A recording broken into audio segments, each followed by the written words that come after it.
Olá, meu nome é Nicolas. Eu vou apresentar hoje a equação de Laplace. O grupo é composto por eu, Radamis e Vinícius.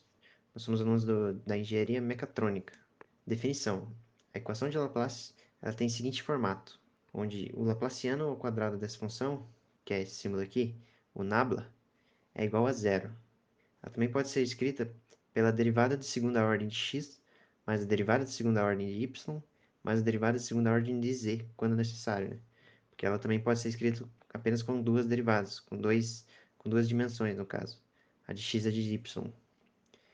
Também ela pode ser escrita na forma onde o xx é a derivada de segunda de x, mais o yy, que é a derivada segunda de y, igual a zero.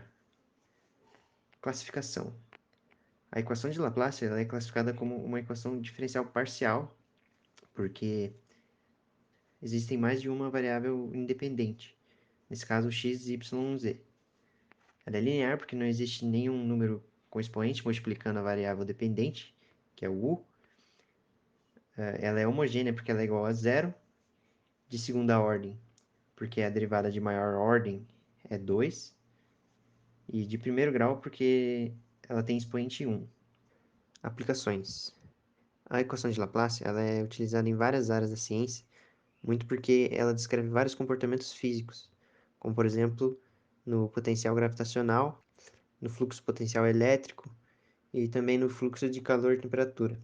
Ela também é muito usada para resolver problemas de contorno, quando se tem dados das fronteiras, como por exemplo o problema de Dirichlet, e também é usada para definir uma função harmônica, ou seja, quando a função satisfaz a equação de Laplace, ela é considerada uma função harmônica. Problema de Dirichlet.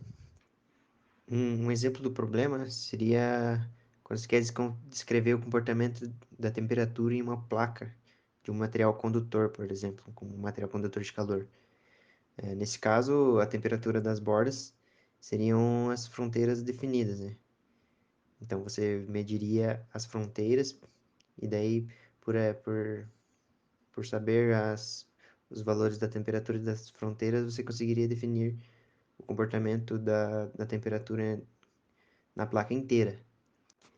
Grandezas físicas associadas. Existem várias grandezas que podem ser utilizadas dependendo da aplicação que você faz a equação. Por exemplo, no exemplo que a gente usou a temperatura e o comprimento como as grandezas no nosso plano cartesiano, né? Normalmente, essas grandezas estão associadas sempre a um sistema de coordenadas. No exemplo que a gente usou a cartesiana, né? Mas ela também é utilizada em outros sistemas, como o esférico e o elipsoidal. Essa foi a nossa apresentação. Obrigado pela atenção.